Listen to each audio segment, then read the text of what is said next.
I wanted to kind of break up the action here. I wanted to invite one of our top, consistently in top 10 issue paid per month in our hierarchy, Chris Manifold. And since he's East Coast time, I thought maybe he'd have time, during late night after prime time hours to get on the call and just kind of encourage you guys to talk about his background, what he did to get started, what he's done the past year that he's been full time to get consistently in the top 10 issue paid per month. And I asked him to come on and kind of encourage you guys and kind of give you guys some hope. And Chris was really good last week on the activity call. So I really appreciated you, Chris, on that call. You were really good. So I thought, man, what a great opportunity. So Chris Manifold, unmute. Hey, Alex. Hey, man. How you doing? I'm good. I'm good. Right. Booked up. Got some appointments booked up for the next 2 days, so getting ready to hit it hard. All right. That's great, man, because today is Monday, right? That's right. Dial Monday day. is dial day. It is. It is. All right. So, Chris, why don't you talk a little bit about your background? How'd you get in? Who's your upline, and kind of give us some introductory remarks on you. Sure. So, Chris Manifold, direct to Megan Wood. And Mike and Noel's Leventovich team. I started with the Alliance very part-time about 3 years ago and went full-time about 1.5 years ago. So right in the middle of COVID, right at the height of COVID. And basically the way that happened was my full-time job went away. And so my part-time job, which was this, became my full-time job. Just been running ever since. To back up a little bit, the way I got into this was through Megan. Megan had really just started, and I think she was still part-time. And Megan is actually my girlfriend's niece. So I had heard what Megan was doing and that she had replaced her monthly income by working a weekend a month. And so, I was the kind of person that always had a side hustle. So I started doing this and just making the next step and get my license, making the next step, and then getting some leads and making the next step. And part-time was, for me, was really tough. It's just really difficult to do things, at least for me, part-time. But as soon as I went full-time, just tried to keep the activity up to the level that I could, as big a activity as possible, and just listen to my upline, so listen to Mike and Noel, and tried to make all the phone calls, all the, the Wednesday call, the activity call, and just throw as much activity at it as possible, and tried to learn as much as possible. But at the same time, that wasn't really, my objective was really just to keep doing it, just to keep moving, regardless of, wasn't trying to work smarter. I was just trying to work harder, period. And, I think for me, that was a huge thing. I think in the beginning, you just don't know. You don't know what you don't know, so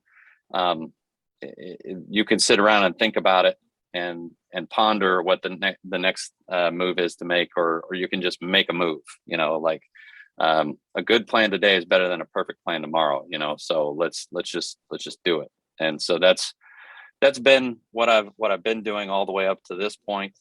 I've started to try and move it more in the direction of being a little bit smarter about what I do. Don't get me wrong. I'm not doing stupid things, but I mean, at the same time, that's not been my focus, is really to try and create a better mousetrap. I'm just trying to, just put as many mousetraps out there as possible. So kind of refine yeah. really what you're doing. Talk about what's your educational background and what were you doing for work prior to going full time? Yeah, so I'm an engineer by education. I graduated from Purdue, so I had to say that because today we're finally number one. Our basketball team's ranked number one for the first time in school history, and I'll stop Hey, talking about that immediately because I could talk about that all day long. I'm so fired up for them.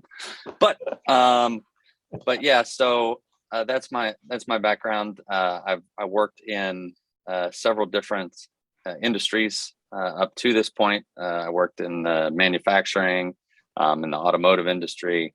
I worked in IT. I worked in state government, really big companies and small startups.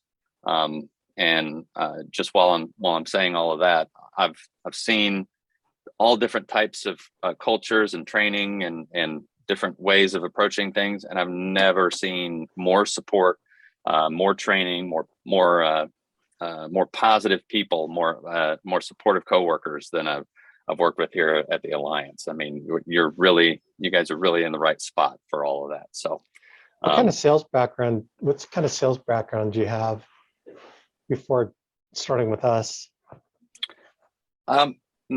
Not much. I did for a time. I sold credit card machines forever ago. And that was a couple of months. And then previous to this, I was in account management, which I suppose is in a way that's maybe sales. It's not really, but yeah, that's really it. I mean, being an engineer, I wasn't, I'm not really somebody traditionally that was. Part of the reason I got into engineering was so I wouldn't have to deal with people. I could deal with things, and yeah, failed miserably at that objective. But yeah, I really was kind of an introvert, really wasn't comfortable with people. And I was completely terrified the first time I went to someone's home. But yeah, I think that goes back to what I was saying earlier. I think it's just through practice and repetition through activity that I've really gotten pretty comfortable with it now. And, it's, I think, once again, I think that's the key. Yeah, so when you got started, because I got a lot of new people on here, you're an engineer, you probably kind of try to break everything down. Did you try to learn everything before you started, or how did you stop yourself from getting so totally down the black hole of training before you started making dials, getting out in the field? For me, I think the thing that made me comfortable with going into homes without knowing everything was just being able to call from the home. That whole thing that we do, being able to get help and get coaching while I was in the home. That made me feel comfortable. Like all I got to do is make them happy and comfortable, and then somebody will help me figure out which one, what the best thing to choose is, in terms of different policies. And so I really wasn't. I'm really not sure, other than I didn't have, when I went full time, I didn't have a backup plan. There wasn't anything else to go back to, so this was going to work. And I knew for sure that watching YouTube videos or reading product guides or something like that didn't pay anything. So I just needed to get out in the field and give it a shot. So did you tear it up your first month in the business? No, not at all. Yeah, I think I don't remember how much it was, and I should probably go back and look at it, but it was, I'm pretty sure that I do now in a week what I used to do in a month. And probably I do way more than I did in the first couple of months. I think, I don't know. I just think it's hard to say that my experience would be typical of anybody else, because that's right in the middle of COVID. So we were only doing phone sales, and yeah. So I think it's difficult to compare, but yeah, I was not setting the world on fire at all. How long? So when you did your first $10,000 issue paid month, how long had you been in the business by that time? I mean, if you include part-time, then Yeah. I think it was, well, I think it was 2 months, 2 or 3 months into going full-time. And I think I'd been doing this a year and a half. So about a year and 3/4, so a little bit more than a year and a half. So something like that. Okay. And so you had to go full time. What made you confident that you could make this a full-time thing? It's just like other people were doing it, and so I could, like, I can't even imagine having Megan Wood as an upline. But you saw her when she was even only part-time, so she wasn't the superstar when you even got in, right? Mm-hmm. Yeah, and just a quick story about that. So me and Megan actually walked into whichever it was, family reunion or NatCon, for the first time. We both walked into the building together, and I remember there were big pictures of people up there, you know, and I'm sure you were one of them, by the way. But she looked up at those pictures. She's like, "I'm gonna have my face up on that wall one day," and I'm like, yeah. Yeah, okay, Megan. You know, at the time it was too much to hope for. But yeah, it really, to circle back to your question, just seeing Megan do it and knowing that she was able to do it, and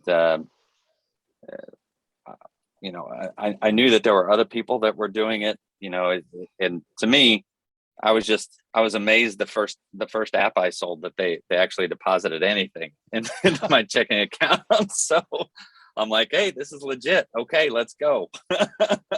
So from that point, it's just, you know, like I said, it's just going back to activity after that. So just trying to shove as many dials and door knocks and everything at it as I possibly can. So what was your first major breakthrough? Like if you had to call, like, you know, everyone has little breakthroughs, and, you know, kind of, what was your first major one? What was it about? What was it? And, you know, how did it help you? So the one that I can remember, so I know that me and Mike had talked a lot about this, and he'd told me this probably no less than a dozen times. But I remember I'd been on several appointments, and it just kind of wasn't going well. Wasn't figuring it out. And then for some reason, somehow it dawned on me, oh, I need to find why they sent this in. You know, I need to figure out what they're looking for. And That is so funny, dude. Yeah. Because I mean, seriously, up to that point, I was going in, finding out what it was that they you know, finding out their health and stuff like that, and then suggesting a product, and then be like, nah, no, I just don't. I just don't. I don't care. And so, yeah, finding out why they actually sent this in, or what they're looking for, or what they're trying to do, or, you know, finding the pain, you know. And I can remember that as being one of the first things that I'm like, I cannot believe that I'm going into these people's homes and just I was just shoving numbers at them and hoping they bit, you know. And I don't know what I was thinking, but that's, yeah. Well, you were probably thinking just like everyone else thinks, like, you know, they sent the lead in, so you assume that it's what they want. So I'm going to show them what they want. You know, I mean, Yeah. that's a kind of a natural thing, right? Yeah. Yeah. It seems silly now, but I mean, like, yeah, it's, yeah, I really was doing that. I didn't realize you were supposed to help them get what they wanted. That's so funny, dude. So when tell me, when was the first time you started thinking, well, you know what? I'm spending $250 a week on leads. If I doubled that, I could probably double what I'm making. Like, when did it finally click for you that you got maybe you could depend enough on your numbers that the algebra of it all totally made sense to you? Was there a certain point in time that you came to that conclusion, or did you have to wait until you, like, that you were confident enough that you could put some money down and start really leveraging? I'm not sure that for me, I think that's been more of a process. like, I don't know that there was one point in there, because I started off with, very little in the way of lead investment, and then, added a little bit of it, and, started a GMR, then, did a couple of leads there, a couple of leads there. And then, a month later added another lead, another 2 leads. Tell the you new know, people, Chris, what a GMR is. oh man, what does it stand for? Geographical Mailing request. mailing request. You know what it stands for. Tell them what the Um, concept is. yeah, so it's basically, you get a certain amount of leads every week, and so it takes a while for them to ramp things up, and so as a result of buying this amount of leads in the same place every week, you get a discount on those leads, as opposed to just doing instant purchase. So those are some of the best leads, in my opinion. If not the best leads, they're my favorites. I do some bang leads too, and that's my normal weekly thing. I'm spending. I say that I'm spending about 1,000, but it's less than that a little bit. So 900 to 1,000 each week, and I've never once, since I started, I've never made less in a week than my lead budget.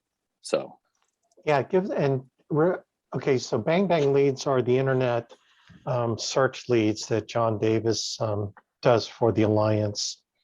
Facebook and internet search leads. I believe that he's expanded to those type of leads as well, right?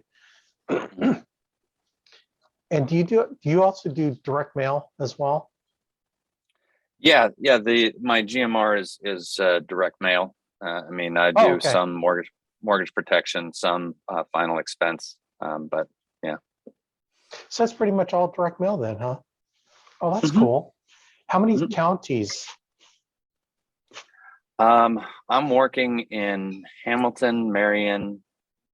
Yeah, so just Hamilton and Marion right now. Yeah. Wow, 2 counties, Mhm. dude. That's great. And Mhm. what would you say your split between final expense and mortgage protection roughly? I definitely do more final expense.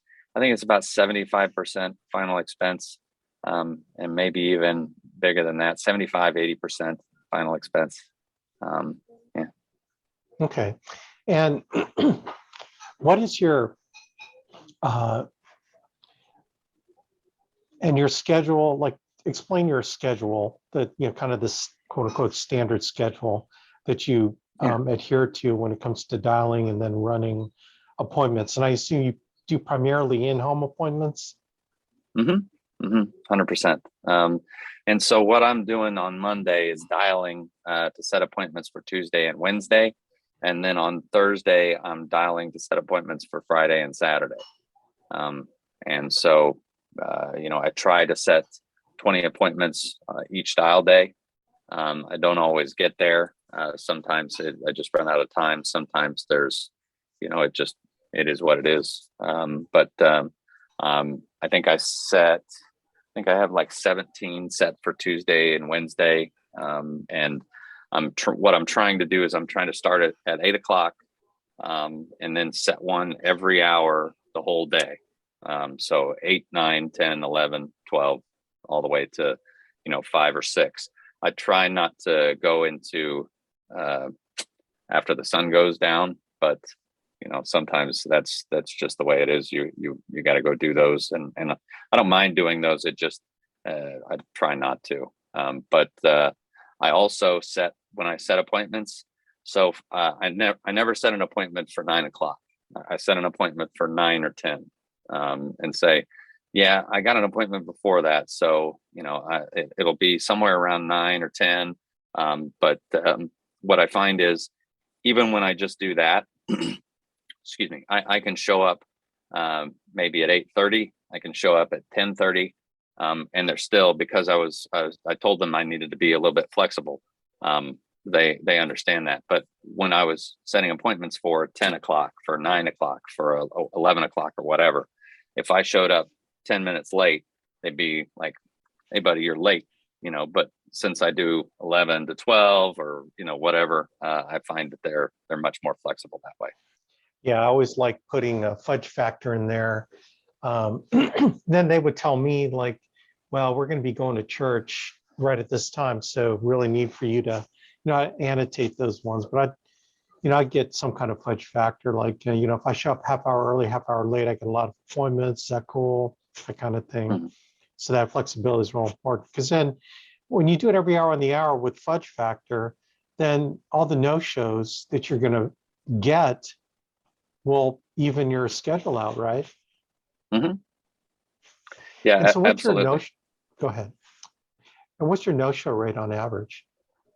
Um, I don't really keep track of it, but I mean, if you set 10 appointments for a day, I would, I'm imagining that 2 or 3 of those are going to be either no shows or I'm just not going to be able to get to them.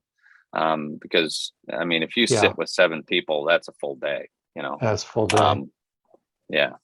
Um, and so yeah, I would say something like that. Sometimes it's higher. That's for me, that's been really variable. Like it's some days it's everyone shows up or everyone's there, and other days it's like no one's there. I don't know how Yeah. that goes, but it happens.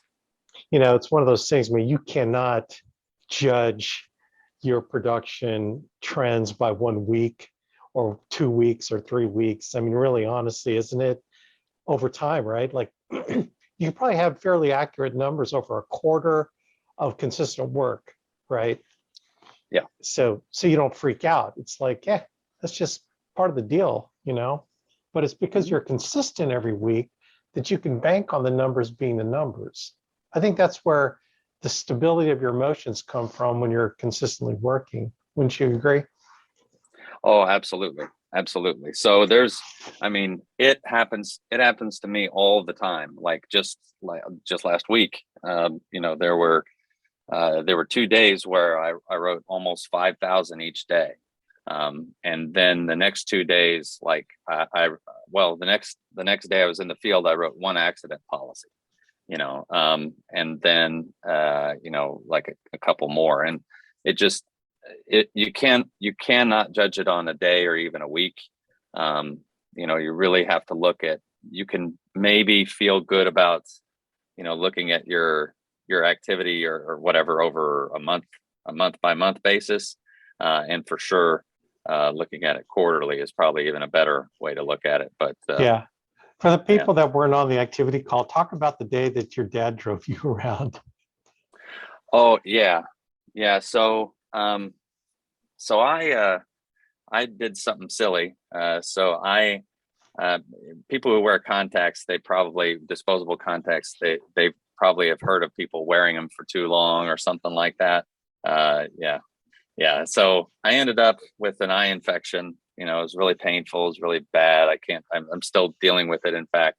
But so I'm restricted on my license. I have to have contacts in, and I wouldn't want to be driving around anyway, with just one contact in. So my vision just is not up to par. So what I had to do was, I had to enlist the services of my dear old dad, to drive me around. And so I think that day I sat with 5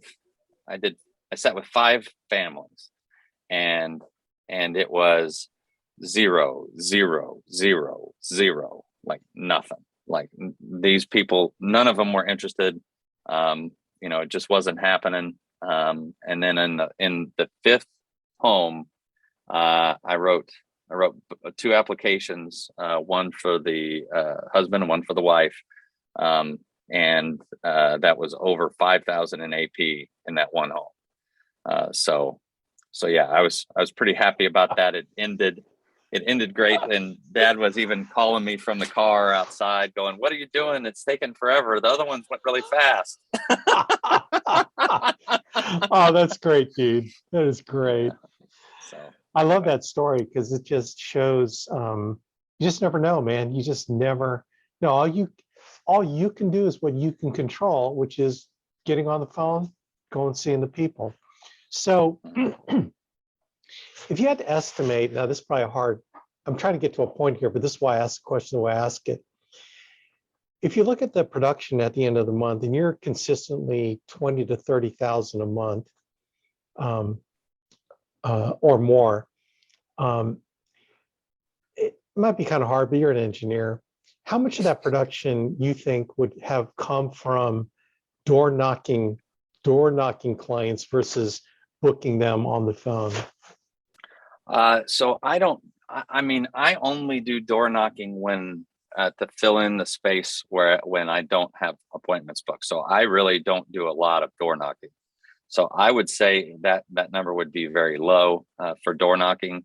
I mean, I'm thinking, you know, a policy or two or an app or two in a month Yeah, out of because you're those. booked solid then. You really focus on getting all the appointments booked on the phone and then go and doing it. Yeah, yeah, Okay, absolutely. so because you know Megan pretty well, she does a lot of production on door knocking, doesn't she? Hmm. Yeah, 100% of her production, she doesn't dial at all. She doesn't see, that's what I love about it. She doesn't dial, she just goes knocking on doors. That's kind of her strength, isn't it? That immediate connection. Yeah, I've ridden around with her a couple of times, and you know, really, and you know, people ask me about her all the time, and it's hard to put your finger on what's so different about what she does. Number one, she's just consistent as all get out, you know, and she cares about the people that she's going to see. She cares about everybody, it seems like, and she's just committed to doing it.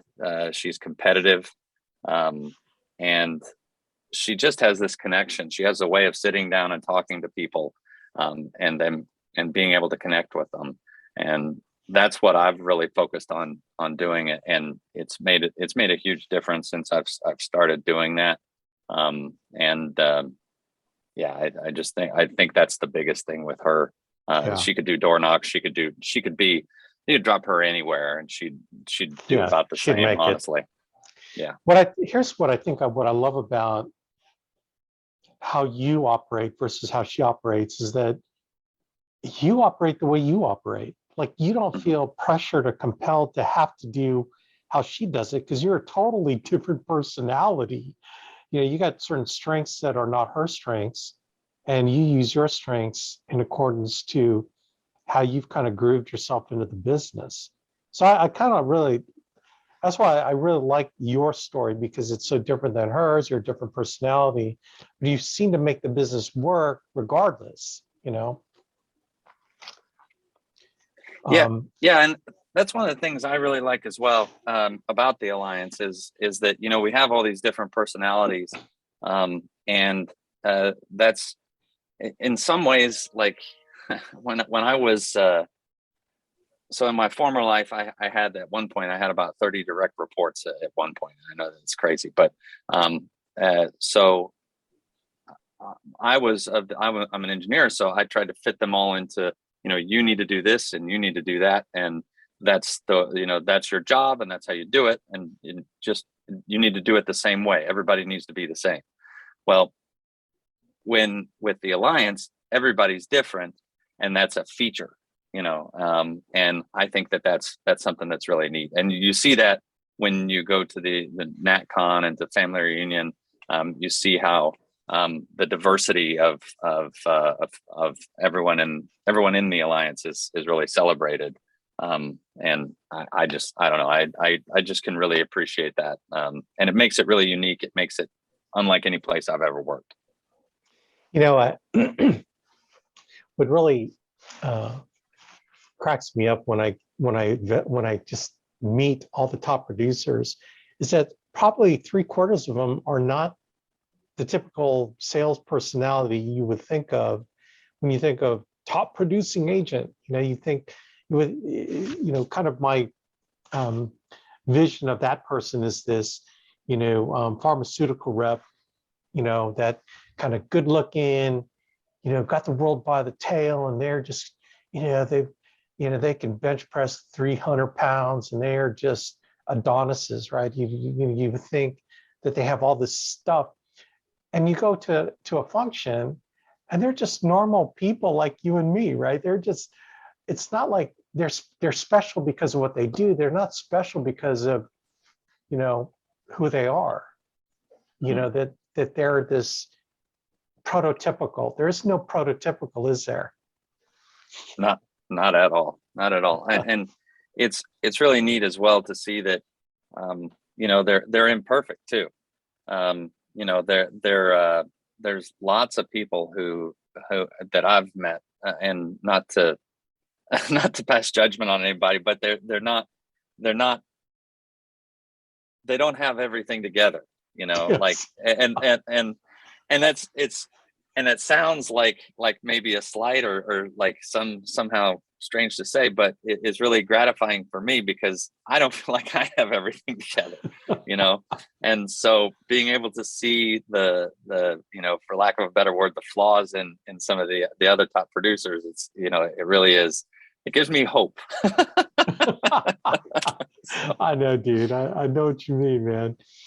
It you know, Andy and I were talking today, and we were both talking about the mistakes we've made in this business, the stuff that the knucklehead things that we were talking to each other about. He's telling me all his stuff. I go, yeah, dude, you're totally right about that. You so messed that up.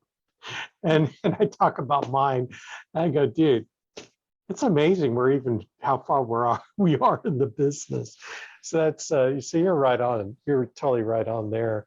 Um, so you know, we got a lot of new people on the call. We got you know, what value do you place on the national conferences or any chance to get around the team?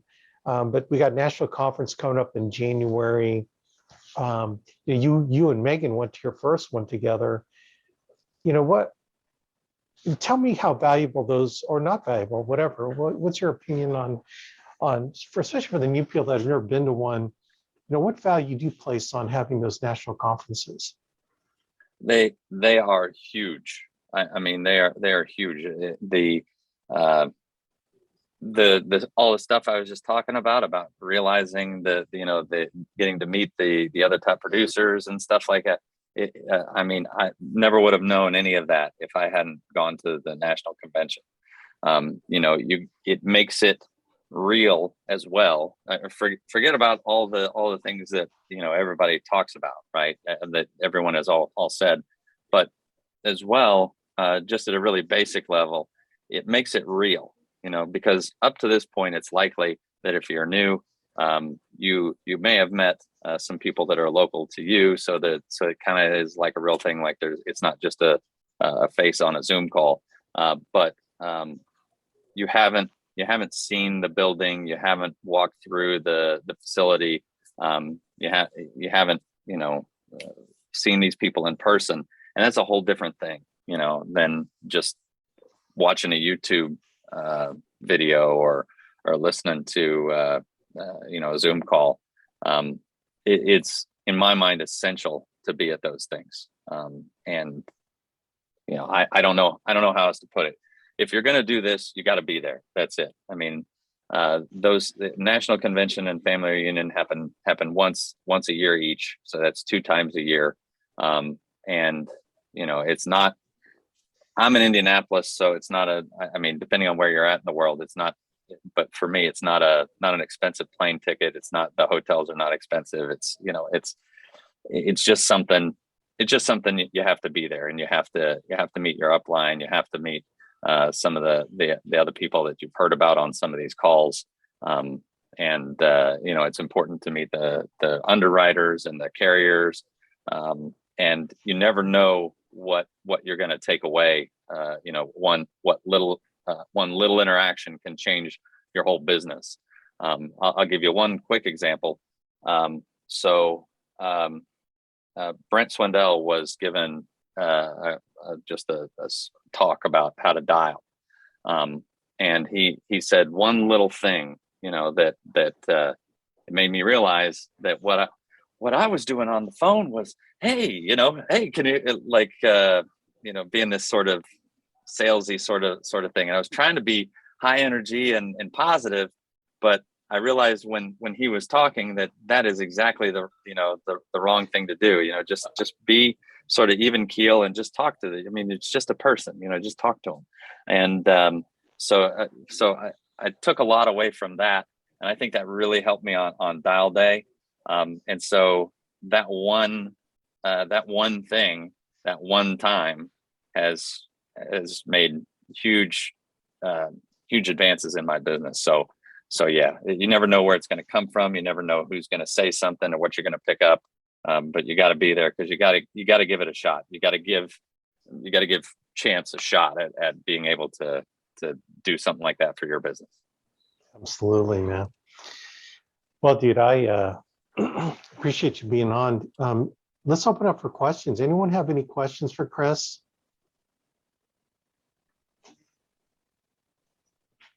Speak now. Yeah, you know how this goes, right? Yeah. Anybody? Come on.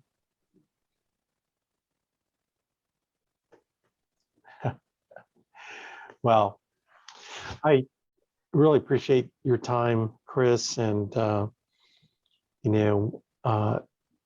you're not too far away. I mean, you're just, well, from me anyway, but we've got folks in Indianapolis, we've got folks in different parts of the country, but the business works. Oh, the one question I want to ask. So now we're open to doing telesales over the phone, Zoom calls, as well as in-home appointments. You still really are all about getting in front of them. Why is that, I guess, maybe seem better for you to get in front of people? For me, you just, so on the phone, all you have is a voice, and when you're talking, you don't get anything back, right? And so, like, just if nothing else, just for the moment when you tell them, okay, like, this is 8,000 is $60, and 10,000 is $80, and whatever, and to see their reaction in that moment, just for that, it's worth it being there, because it tells you a lot about where their head's at, and what you're saying, and what they can look for, but beyond that, it's, I notice that when I'm in front of somebody, I can, regardless of how the appointment starts, within 10 or 15 minutes, I've got them at a place where now they feel comfortable, and over the phone, I mean, in person, I can tell by their body language, by the way they're moving, and all these different sort of little things. And over the phone, you just don't get any of that. And so it's just easier for me to do what I do, or do it the way that I do it, to create the connection, being there in person, than it is over the phone. And you just can't replace that. Yeah, I've always felt like telesales and even Zoom takes so much more skill. Often wonder if that was the way I got started, if I would have made it in the business, because I started closing, because my talent is when I'm one-on-one. Like, I totally read people one-on-one, man. I know what they're thinking, and I can influence them. I just think telesales takes way more skill. It can be learned, right? I mean, like any skill, it can be learned, but the learning curve, just in my opinion, is much steeper to go down to get to where you're closing. And I honestly don't know if you could ever get to the same closing rate as you would in the home. Like, our top home salespeople are in the 70-75% closing rate when they're sitting down in front of somebody. At least you're, kind of the average minimum is right in the 50-55% range. So you got from 55 to 75%. When you're telesales, it's, maybe 20-25%. And the other closes come from constant follow-up, if you're willing to follow up, because it takes a lot of follow-up to get the ones that you would have gotten anyway if you'd been in front of them. So just you give up so much. And I know everyone says, well, I'm not going, I don't have to drive. It's like, yeah, you don't have to drive. But what you trade for in driving is you're on the phone 10 hours to make a couple sales. You got to be on the phone, in my opinion, 8 to 10 hours to make probably two sales in telesales. So it's just, you trade one for the other. I'm not saying one is better or worse. It's just a trade-off. So anyway, cool. Yeah. And just me personally, like, I started when I first started, that's all I did because it was COVID. We did telesales. Yeah. And it is nice that you can just sit here and I can be in Fort Wayne or Evansville, with just dialing a number, except for the idea that all I'm doing all day long is sitting right here, and that's, to me, I appreciate the idea that on Monday I'm here all day and I'm doing this and then I can be here, but then on Tuesday and Wednesday I'm out and I'm going, it's a change of scenery for me. So forget about the idea. I mean, everything you said, I completely agree with, but just my mental state, I think, is better being out in the world as opposed to sitting in my basement. So. Yeah. Yeah, I definitely get that, man. That's cool. Well, any parting thoughts to our new people to encourage them that about the business? Well, I guess the only thing I'd say is this. The biggest thing is that I've heard people say is that this thing works if you work it, and that's 100% true. It was only a couple of months ago where I really was trying to, like I said in the beginning, where I was really trying to be smart about this. So I think all you have to do is listen to your upline, be coachable, and keep the activity up. And honestly, if you do nothing else besides those two things, you keep the activity high and you listen to your upline. I think you'll be fine. And the more activity, the quicker that curve is going to be, and as well, the more you listen to your upline and be coachable and be willing to make changes, the quicker you're going to get there. So yeah, it's out there for everybody. Just keep the activity up and keep the communication up. Absolutely. So just kind of, let's take a look back in time. So this is where Chris is so far at the end of November. Number 7 in the hierarchy, 16,773. October, this is all issue paid. So he's paid on this amount of business. 40 apps, 28,000. That's a lot. That's a great app count, man. September, it's a great app count. August, 30,044 apps. July. So what's great about Chris, he's consistently in the top 10. I don't even know when he wasn't in the top 10. 34,000. So look, man, you heard it from the man. He's been consistent. We always see him in the top 10, and he's rocking. So, and agency manager, right? Yeah, and just as of last month, the district manager. So DM, that's rocking, dude. Hey, so, by the way, we're talking. This is just sort of advance. It hasn't been locked in yet, but we think maybe in January we might make Glow eligible purely district manager. I believe. Yeah, district manager is really? Like you got to be at 50,000, right? I believe so. 55,000, something like that. Yeah. Anyway, it's either RM or DM. I think it's DM.